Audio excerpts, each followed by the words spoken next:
chaque année, on rapporte une centaine de meurtres au Québec. Certains sont commis par des gens au-dessus de tout soupçon. Leurs proches n'ont rien vu venir et ils n'arrivent pas à y croire. Comme on est dans un petit milieu, que tout le monde se connaît, la nouvelle a suscité une peur collective. Le monde nous disait qu'il avait peur de rencontrer un tueur. Avec lui, à jeun, j'avais aucun problème. Aussitôt qu'il débordait là, de boissons ou d'amphétamines, je le perdais. Il se renfermait sur lui-même puis il ne disait plus rien. Moi, la seule façon dont je peux expliquer ça, c'est qu'il y a eu une montée d'adrénaline, puis là, je pense qu'il y a eu un blackout total.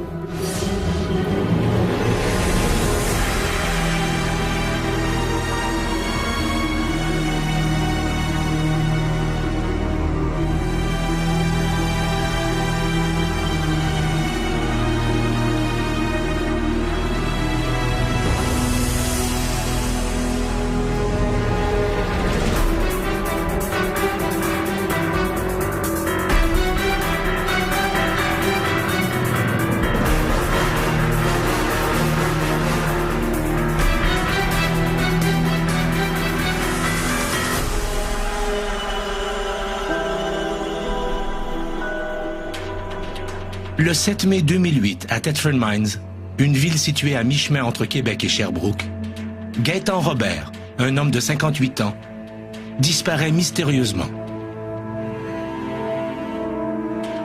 Le matin, il ne s'est pas présenté au travail.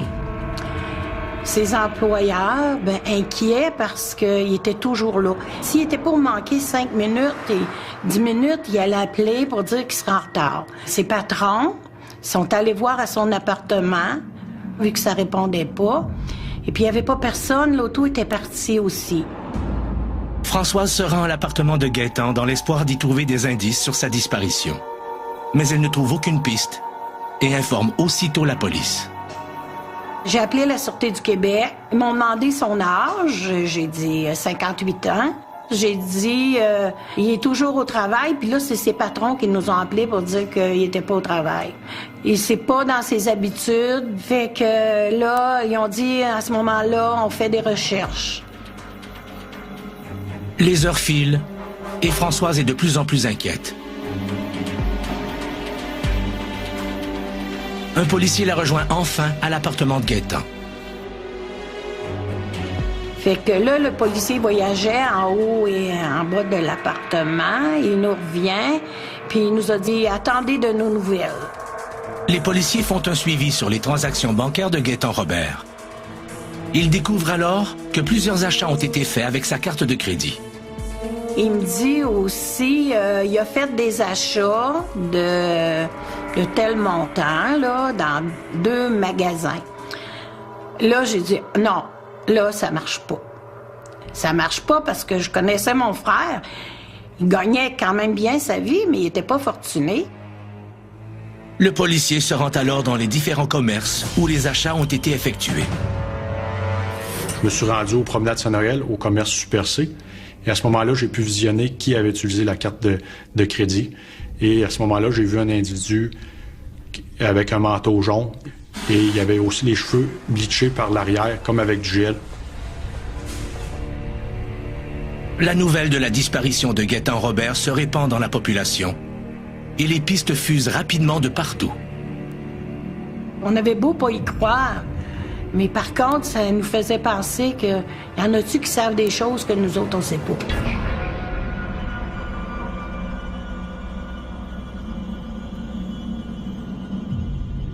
Gaétan Robert naît le 14 avril 1950 à Saint-Antoine-Daniel. Timide et cachotier, il grandit au sein d'une famille de 8 enfants. Gaétan redoute le moment où sa famille découvrira son homosexualité. À la mi-vingtaine, il trouve finalement le courage de confier son lourd secret. Quand il en a parlé à la famille de son homosexualité, à ce moment-là, il vivait avec quelqu'un. Puis nous, dans la famille, ça avait été très bien accepté. Et puis, c'est le copain avec qui il vivait, lui, il lui avait conseillé de de le dire, que ça libérait beaucoup. Mais cette révélation est loin de soulager Gaétan, qui considère toujours son orientation sexuelle comme un défaut. Mon frère acceptait difficilement son homosexualité. Je lui avais dit, c'est un choix que tu as fait. Il m'avait dit, non, c'est pas un choix que j'ai fait. Si il y avait une pilule qui existerait pour changer, elle coûterait 1 million de dollars, je l'achèterais. Gaétan vit 2 relations amoureuses sérieuses. Puis, à 40 ans, après une douloureuse peine d'amour, il se promet de ne plus jamais aimer un homme. Pour tromper sa solitude, il s'absorbe alors de plus en plus dans la lecture de livres ésotériques. C'était une personne attachante qui aimait le monde autour de lui. Puis il a souvent souffert de solitude. Il me le disait, c'est dur, je peux pas parler au travail, et j'arrive à la maison, j'ai pas personne à parler non plus. Gaétan Robert a d'autres exutoires que l'ésotérisme. Il fait souvent des promenades secrètes dans le boisé du Vieux-Saint-Maurice. Oui, le quartier Vieux-Saint-Maurice qu'on appelle, c'est un quartier qui a été déménagé ici à cause de la présence des mines d'amiante. On voit encore les rues, mais le gazon ou la pelouse ou les arbres poussent à travers. Puis c'est une place qui est isolée, que pas beaucoup d'accès. Des fois, il y a des motocross qui vont là. Puis aussi, c'est un lieu de rencontre pour des personnes qui ont des rencontres homosexuelles, là. Nous le disait pas parce que c'était sa vie privée. Mais par contre, je suis sûre qu'il y avait des gens qui connaissaient là, puis qui se sentaient en sécurité. Mais la nature timide de Gaétan rend ses tentatives de rencontre difficiles. Quelqu'un allait le surprendre, là. « Hi, mon doux », c'est ça qu'il nous disait. « Hi, mon doux ». Puis, va pas là, il y a du danger. C'était ça. C'était ces agissements qui nous faisaient croire qu'il était peureux, là. Aidés par Françoise, les enquêteurs parviennent à reconstituer le jour précédant la mystérieuse disparition de Gaétan Robert. Le 6 mai au matin, Gaétan s'est rendu au travail de bonne humeur, comme à l'habitude. Il était commis dans un magasin IGA à Saint-Éphrem-de-Beauce. Souvent, il disait aux employés qui le côtoyaient, « Souriez ce matin, vous entrez en scène ».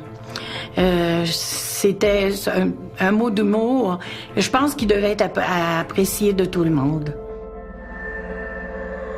Ce jour-là, Gaétan finit de travailler à 12h30 et se rend dans le quartier du Vieux-Saint-Maurice.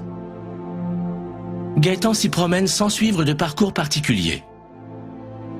Il aperçoit alors un homme assis seul. Gaétan est intrigué et s'approche de lui.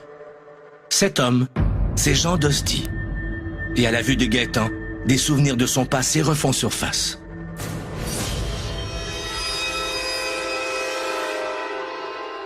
En 1981, Jean Dostie a 21 ans.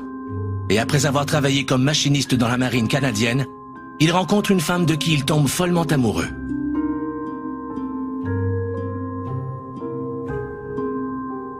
Dans les premières années de leur union, la relation semble harmonieuse.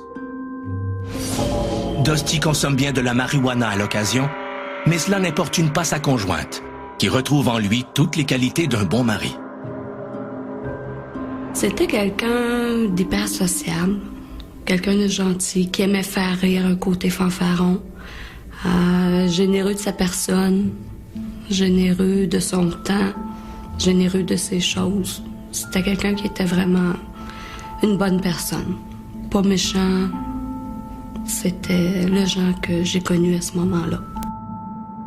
Le couple aura 2 enfants, un garçon et une fille. La petite famille file le parfait bonheur, jusqu'au jour où Jean sombre dans l'alcool et la cocaïne. Il travaillait, il avait un emploi à temps plein, tout allait bien. Graduellement, il s'est mis à sortir dans les bars, il s'est mis à prendre un coup. Il s'est mis par la suite à flober ses payes. Puis là, graduellement, là, ça a été la déchéance qui a commencé. Parce que moi, à ce moment-là, je le savais pas encore. Quand il s'est mis à prendre un coup, moi, je pensais qu'il dépensait ses payes juste à boire. Mais je me disais, ça n'a pas d'allure, ça fait ben trop d'argent. Puis finalement, éventuellement, j'ai su qu'il s'était mis à faire de la coke. Avec les années, Jean Dostie devient de plus en plus instable. Ben, il s'est mis à perdre ses emplois. Il en retrouvait, mais il les reperdait parce que, comme de raison, quand il partait sa go, il rentrait pas travailler le lendemain. Fait que là, ça s'est mis à mal aller financièrement. Il s'est mis à devenir un petit peu plus agressif. Un coup qu'il avait eu sa paye, qu'il l'avait dépensé, puis qu'il était sa coke, mais là, il en voulait encore plus. Il venait me trouver, il voulait que je donne de l'argent, fallait qu'il continue. Là, ça avait comme plus de fin. Jusqu'à ce qu'il dégrise, puis que là, il manifeste des regrets, il regrettait ce qu'il avait fait. Il cherchait comment compenser le mal qu'il venait de faire. Il se retrouvait un nouvel emploi, mais ça recommençait tout le temps la même routine. La conjointe de Jean Dostie tente de l'aider à se sortir de sa dépendance. Elle le convainc même d'aller suivre des thérapies. Je savais que ce gars-là, il avait un bon fond, puis je trouvais ça dommage qu'il gâche tout ça en suivant le chemin qu'il était en train de suivre.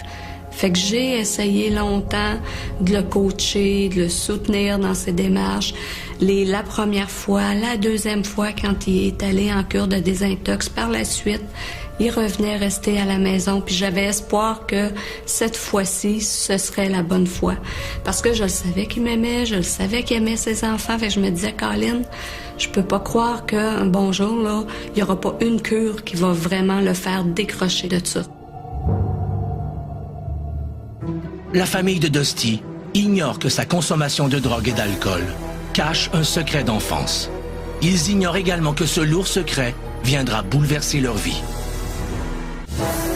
Le 6 mai 2008, Gaétan Robert se balade dans le boisé du Vieux-Saint-Maurice lorsqu'il rencontre Jean Dostie.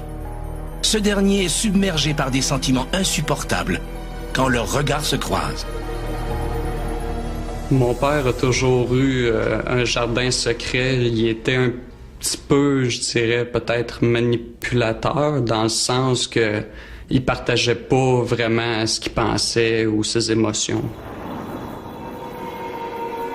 En fait, Jean Dostie a été victime d'agressions sexuelles lorsqu'il était enfant. Il a toujours souhaité oublier ce traumatisme, mais n'en a jamais été capable. Une personne abusée peut avoir plusieurs stratégies pour composer avec ce traumatisme-là. Par exemple, de devenir conformiste.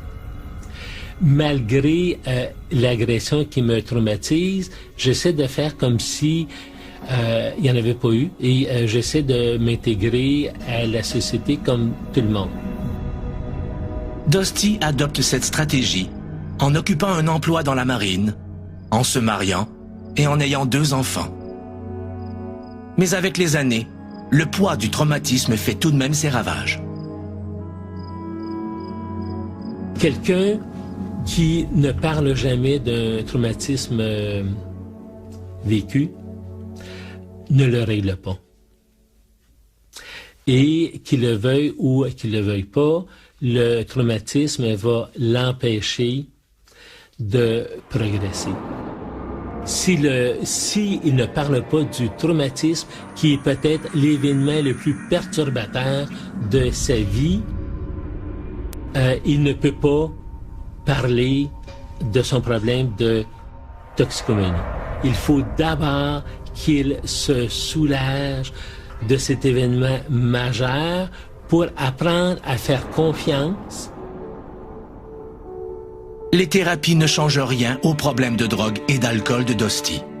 Et sa conjointe le comprend de moins en moins. C'était comme plus fort que lui. Jean a été faire, à ma connaissance, je pense qu'il a fait comme 4 cures de désintoxication. Donc, c'est quelque chose qu'il aurait voulu, c'est un problème qu'il aurait voulu être capable de corriger, mais pour X raisons, ça a toujours été plus fort que sa volonté ou que son désir de s'en sortir. M. Dosti avait des comportements liés à son traumatisme, avait toute une histoire qui a été orientée par cet abus-là. Le fait qu'il n'en parle pas, c'est réserver, c'est limiter une intimité conjugale. Il disait tout à sa conjointe et il n'aurait jamais parlé de ce qui est le plus intime. En 2000, après 20 ans de vie commune, la conjointe de Jean Dosti met fin à leur relation. Mais leur fils garde espoir de changer son père. Mon garçon a décidé d'aller vivre avec son père. C'est sûr que je me suis posé la question, est-ce que je le laisse aller, est-ce que je le laisse pas, est-ce que je le retiens chez moi de force? Ça, je trouvais pas que c'était une bonne idée. Puis, compte tenu que Jean était allé suivre une cure de désintox, qui venait de se réinstaller en appartement, je me suis dit peut-être qu'il va réussir à son tour à le garder un petit peu là, dans le droit chemin. Les deux vivent ensemble quelques années. Mais malgré sa bonne volonté, le fils de Jean Dosti ne parvient pas à ses fins. Il abandonne le rêve de changer son père et part vivre seul.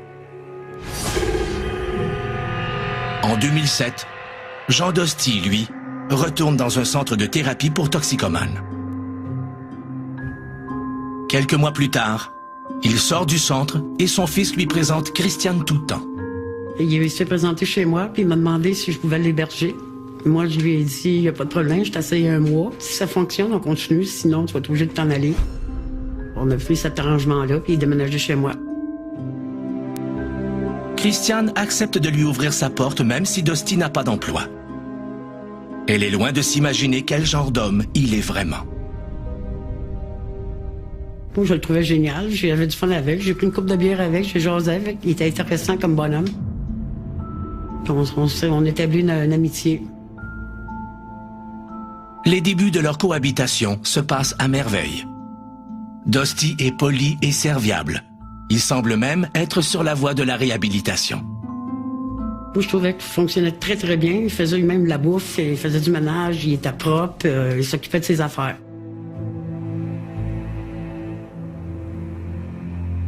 Mais en réalité, Dosti cache sa consommation de drogue à Christiane et profite de ses sorties dans le vieux Saint-Maurice pour consommer des méthamphétamines, une drogue plus connue sous le nom de crystal meth, qui provoque l'euphorie et une forte stimulation mentale.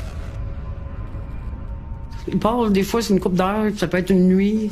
C'était jamais pareil parce qu'il savait que chez moi, de la boisson, je bois pas. Fait que je suis pas capable d'endurer quelqu'un qui boit et qui radote. Fait qu'il savait que s'il avait trop bu, qu'il rentrerait pas à la maison. Dosti passe parfois des nuits entières dehors pour ne pas se montrer intoxiqué devant Christiane. L'état de Jean Dosti commence à se dégrader sérieusement. Il est de plus en plus affecté par sa consommation de drogue et d'alcool. Il marchait du balcon, sa chambre, salon, cuisine, aller-retour. Il a fait ça pendant des heures de temps à se marmonner tout seul. Puis il disait, m'en en piquer un, m'en en tuer un. Ils n'ont pas fini. Alors moi, je me sentais plus bien en confiance.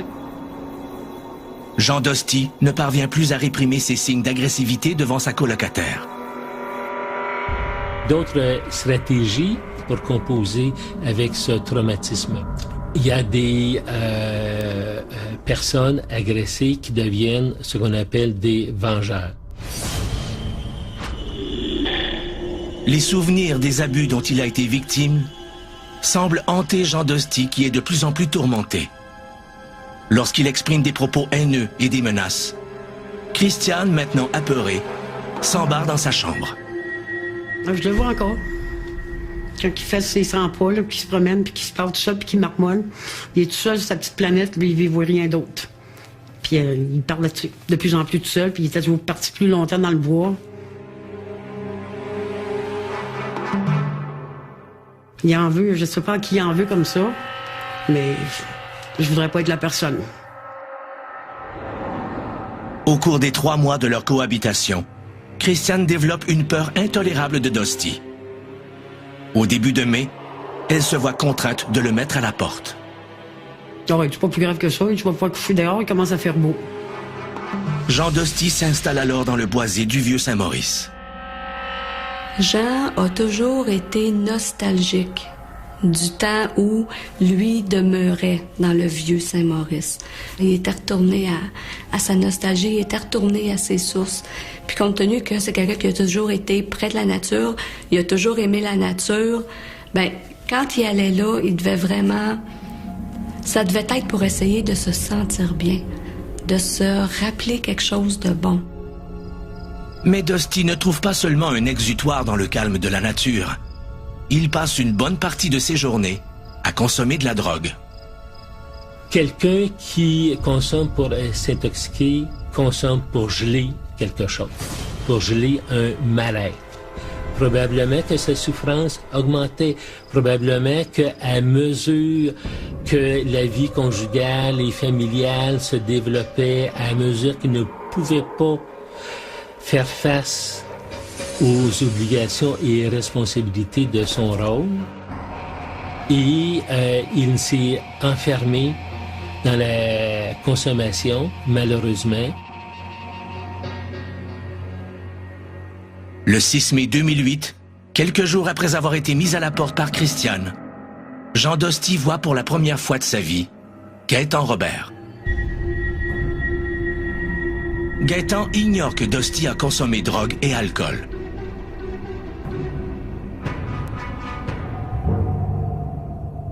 Jean Dostie est fortement intoxiqué et imprévisible.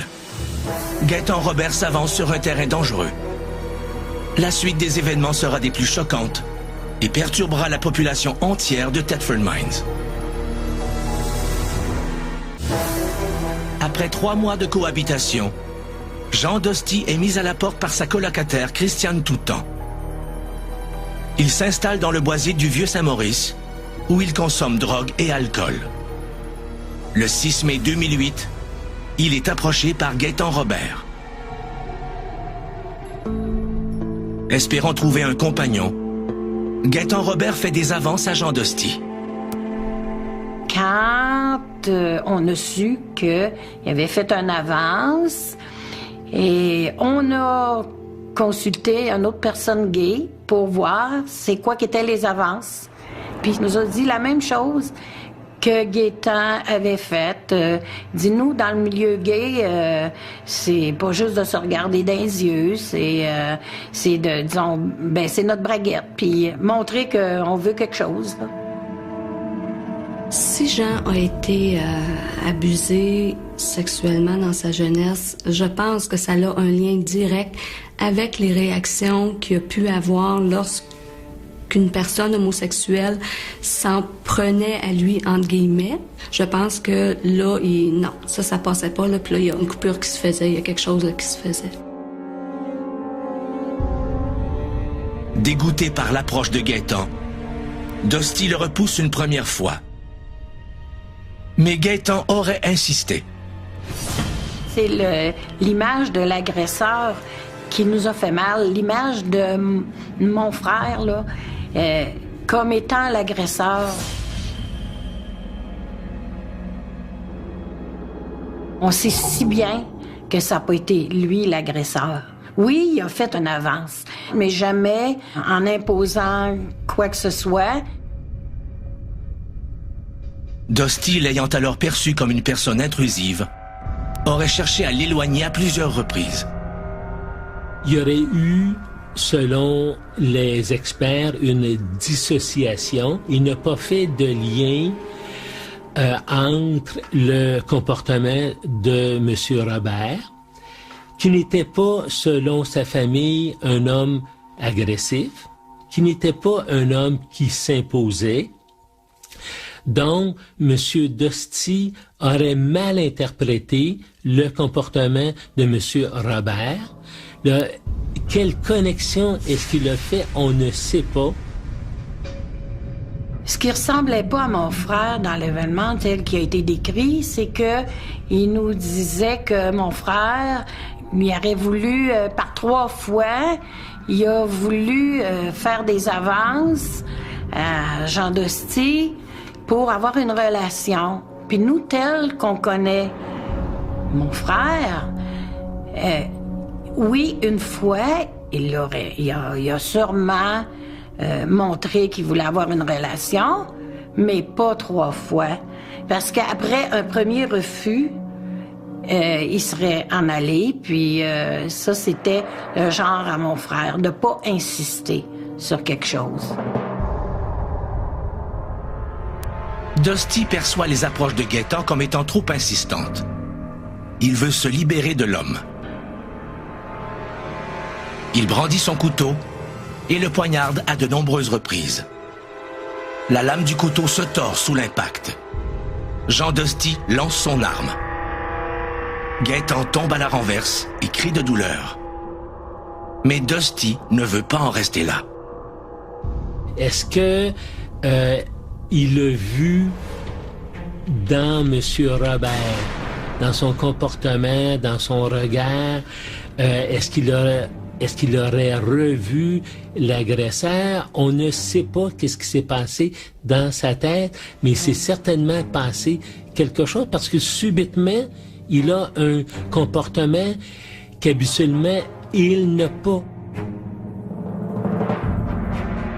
Dusty s'empare d'une hachette et, pris d'une rage meurtrière, en assène plusieurs coups à sa victime. Au total, Gaétan Robert sera atteint à plus de 50 reprises. Pour en arriver à s'acharner comme ça, là, fallait plus qu'il soit là. D'après moi, là, c'est pas consciemment qu'il a donné autant de coups.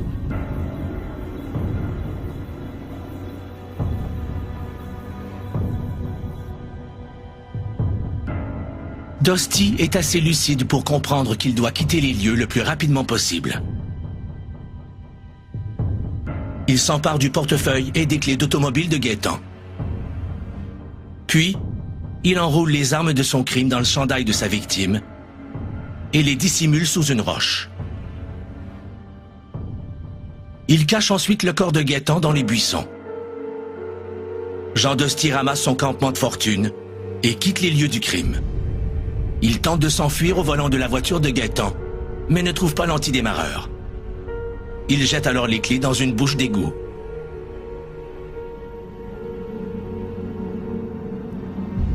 Jean Dusty se réfugie aussitôt chez son fils. Le lendemain du meurtre, Dusty profite de l'argent qu'il a volé à sa victime et gâte son fils en lui achetant un ensemble de cinéma maison. Par après, c'était comme toute autre fois, là. Il venait habiter chez moi pour quelques jours, puis la vie était tout à fait normale. Il m'a jamais parlé de ce qui s'était passé, puis il l'a pas laissé paraître non plus. Jean Dusty croit pouvoir vivre en toute impunité. Mais la journée même, un homme se présente au poste de police de la ville. Il déclare avoir vu une voiture abandonnée près du boisé du Vieux-Saint-Maurice. À ce moment-là, les patrouilleurs font des recherches via la plaque d'immatriculation du véhicule et constatent que le véhicule appartient à M. Gaétan Robert. Et des recherches sont effectuées non loin de la présence du véhicule. En fouillant aux alentours, les policiers font une horrible découverte. Dans un fossé du boisé du Vieux-Saint-Maurice, ils retrouvent Gaétan Robert, sauvagement assassiné. Le meurtre est si sordide que l'on craint que le meurtrier soit un sadique qui pourrait faire une autre victime. Comme on est dans un petit milieu, que tout le monde se connaît, la nouvelle a suscité une peur collective. Le monde nous disait qu'il y avait peur de rencontrer un tueur. La peur grandit au sein de la population, car on ne retrace pas le meurtrier. Dans les semaines suivant son crime, Jean Dusty semble être parvenu à échapper aux policiers. Il croit n'avoir laissé aucune trace. Mais les remords de Jean Dusty et le travail acharné des enquêteurs feront basculer le cours des événements. Le corps lacéré de Gaétan Robert a été retrouvé dans le boisé du Vieux-Saint-Maurice à Thetford Mines. Son meurtrier, Jean Dusty, vit en toute liberté, encore inconnu des policiers. Le 5 juin 2008, un mois après le meurtre de Gaétan Robert, un policier livre un subpénat à Jean Dostie pour une toute autre histoire. Je me rends à une adresse où pouvait être M. Dostie, car je dois lui signifier un subpénat pour la cour, alors qu'il est témoin d'un dossier de vol. Donc, sur place, c'est l'adresse à son fils. Je cogne à la porte et son fils m'ouvre la porte. M. Dostie est sur place. Je lui remets le document, le subpénat, et on va à l'extérieur du logement. À ce moment-là, il me dit se sentir surveillé par la sûreté, qu'il a ramassé quelque chose qu'il n'aurait pas dû. Le policier est intrigué et laisse Dostie poursuivre son histoire, qui n'a aucun rapport avec sa visite. Il me dit « J'ai trouvé un portefeuille, il y avait une carte, et je l'ai utilisée, la carte de crédit. » Il dit « Depuis ce temps-là, il dit, ça bourdonne autour de moi et la police me laisse pas sortir de ma maison. » Moi, j'ai pas posé d'autres questions, j'ai écouté qu'est-ce qu'il me disait, et rendu ici au poste, j'ai transmis l'information au crime contre la personne de Québec, qui était en charge de l'enquête.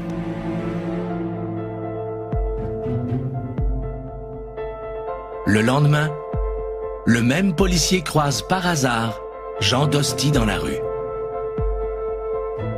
J'aperçois un monsieur qui s'engage à pied avec un manteau jaune, comme le manteau que j'avais vu au Super C. À ce moment-là, je constate que c'est M. Jean Dostie que j'avais vu la veille. Et à ce moment-là, il avait les cheveux tout bichés avec du gel, comme la photo que j'avais vue au Super C. Grâce à la bande vidéo, les enquêteurs ont maintenant la confirmation que Jean Dostie a utilisé frauduleusement les cartes de crédit de Gaétan Robert. Ne pouvant relier ce vol au meurtre de Gaétan, ils décident d'attendre avant d'arrêter Jean Dostie. Mais quelques jours plus tard, le 10 juin, un élément nouveau leur permettra d'aller plus loin.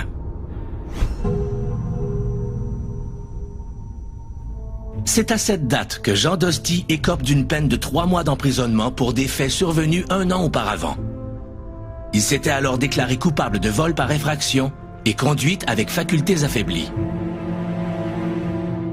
Monsieur Dostie, suite à sa condamnation, va se faire reconduire au centre de détention de Québec, mais par avant, il fallait qu'il passe par le poste de police de Tetford-Mines de la Sûreté du Québec, qui, eux, s'occupaient de son transport vers le centre de détention de Québec. Puis, à ce moment-là, ils ont fait une fouille des effets personnels que monsieur Dostie avait emmenés avec lui, et en faisant la fouille, ils se sont aperçus qu'il y avait la présence d'une veste jaune, la même veste qu'on voyait sur des vidéos lorsque la personne avait utilisé la carte de crédit de la victime de M. Gaétan Robert dans divers magasins à Tetford-Mines.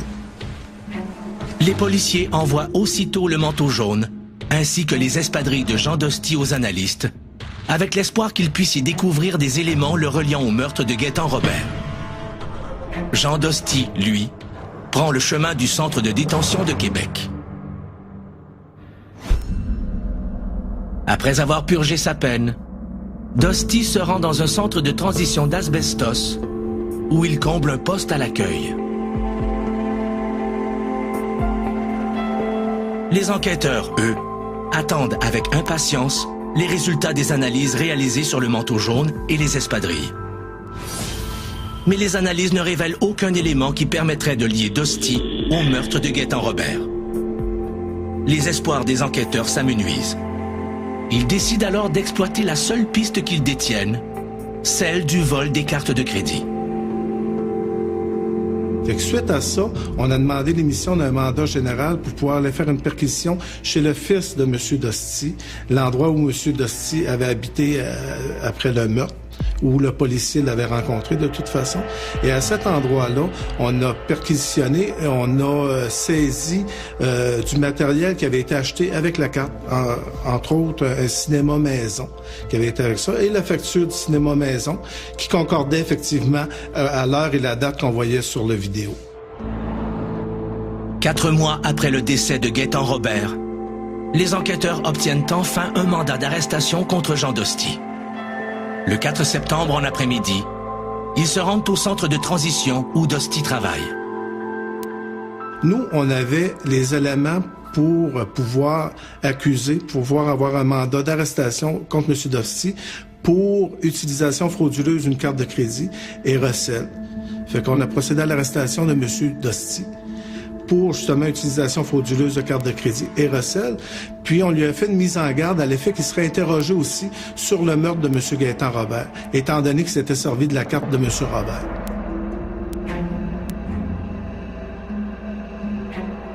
Les enquêteurs conduisent Jean Dostie au quartier général de la Sûreté du Québec à Sherbrooke.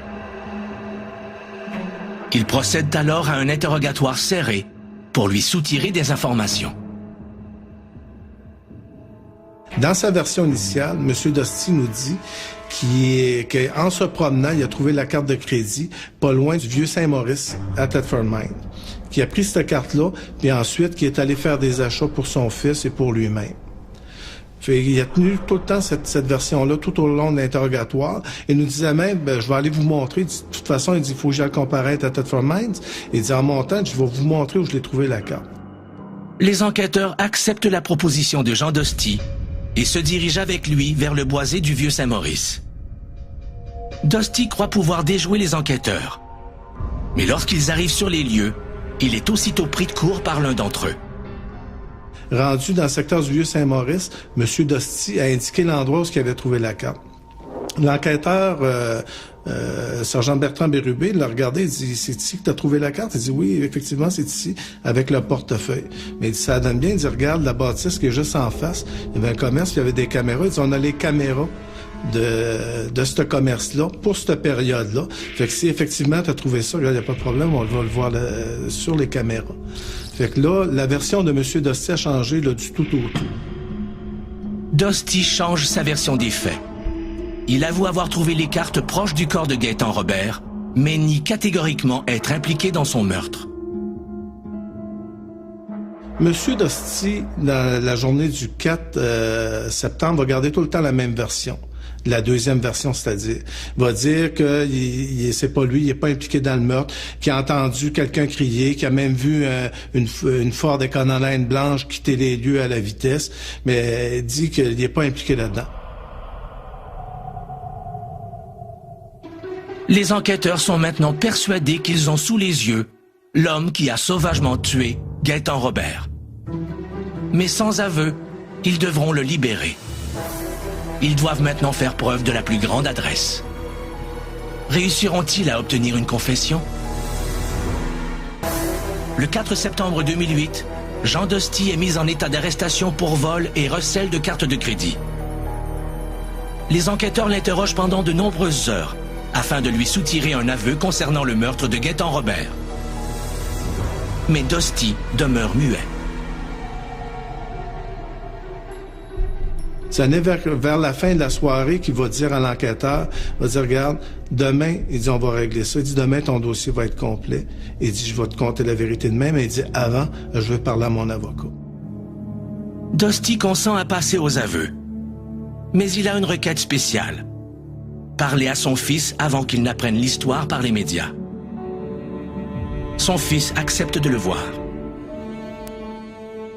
Dostie s'excuse alors auprès de lui de ne pas avoir été présent durant son enfance et de ne pas avoir été le père qu'il méritait.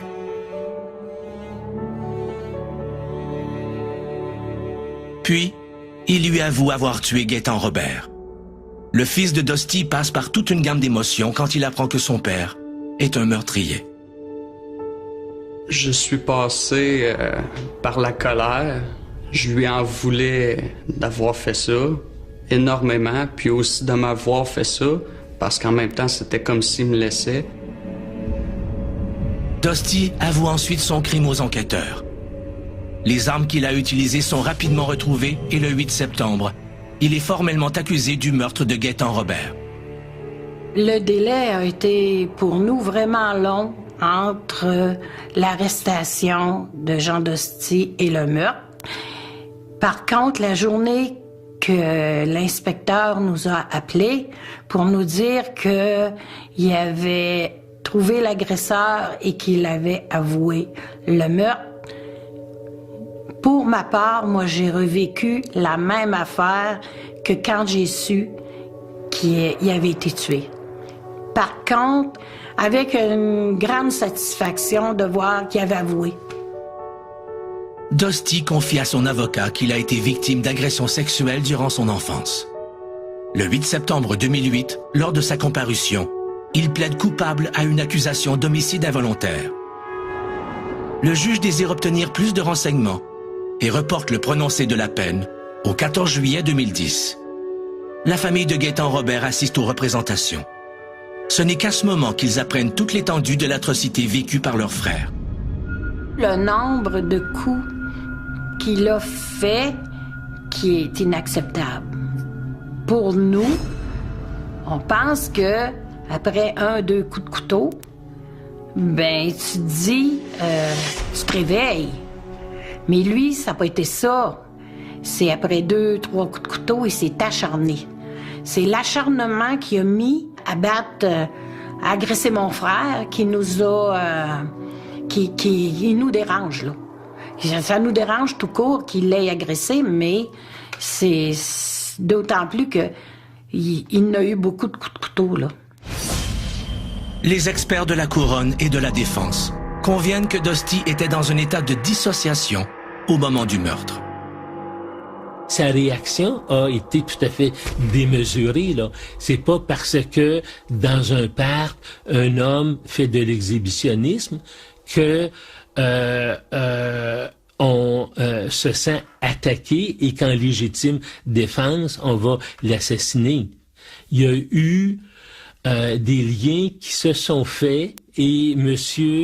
Dosti a eu une réaction, malheureusement pour M. Robert, d'une façon démesurément violente. Mais pour la famille de Gaétan Robert, cette explication ne tient pas la route. Il a volé ses cartes, il a pris ses clés d'auto avec son porte-monnaie, puis les a jetées dans une bouche d'égout. Ben pour nous, ça démarque qu'il y a...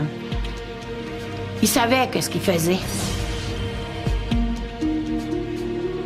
Le 14 juillet 2010, plus de 2 ans après avoir commis le meurtre sordide de Gaétan Robert, Jean Dosti est finalement condamné à purger 9 ans d'emprisonnement. J'ai aucune idée où il en est rendu dans son développement, dans son cheminement. Je sais pas non plus comment il est coaché en dedans. Je ne sais pas comment il est guidé, mais j'espère que avant sa sortie, que quelqu'un va le prendre en charge. Il a besoin d'être pris en charge. Parce que si ce gars-là sort dehors puis il n'est pas pris en charge, moi j'ai des inquiétudes. Compte tenu du fait qu'il est incapable, en tout cas venir jusqu'à maintenant, il a toujours prouvé qu'il était incapable d'avoir un contrôle sur sa consommation. J'ai une grande inquiétude de ce qu'il peut devenir quand il va sortir de là. Depuis l'événement, j'ai pas revu mon père. Il m'a écrit des lettres, mais moi, je lui ai pas encore écrit de lettres parce que je sais pas trop quoi dire. Mais ça va venir.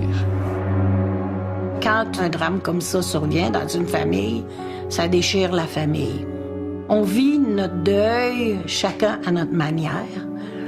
Souvent, on n'ose pas s'en parler de peur de faire mal à l'autre, là. Par contre, souvent, ça déclenche aussi des sentiments de rage puis de colère. Si je pense à mes parents qui ont 83 ans, la perte d'un enfant, c'est terrible. Fait que un bout de temps, on pensait que ma mère en reviendrait pas. Mais ma mère, elle s'est tournée vers la prière. Et puis, mon père, il avait plus de... Il cachait plus un peu ses émotions, malgré que quand on en parlait, il pleurait. Je tiens à dire à la famille de la victime que je suis désolé, vraiment désolé pour ce qui est arrivé. Je suis de tout cœur avec eux, puis j'espère qu'ils vont pouvoir passer par-dessus et continuer à vivre pareil. Les traumatismes vécus à l'enfance peuvent avoir de graves répercussions sur l'épanouissement des individus. Malheureusement, trop peu de gens osent se confier ou consulter des spécialistes. Il ne faut pourtant pas avoir peur de briser le silence sur ces événements. Cela pourrait éviter que des conséquences dramatiques ne surviennent. Si un tel drame se préparait dans votre entourage, sauriez-vous le voir venir ?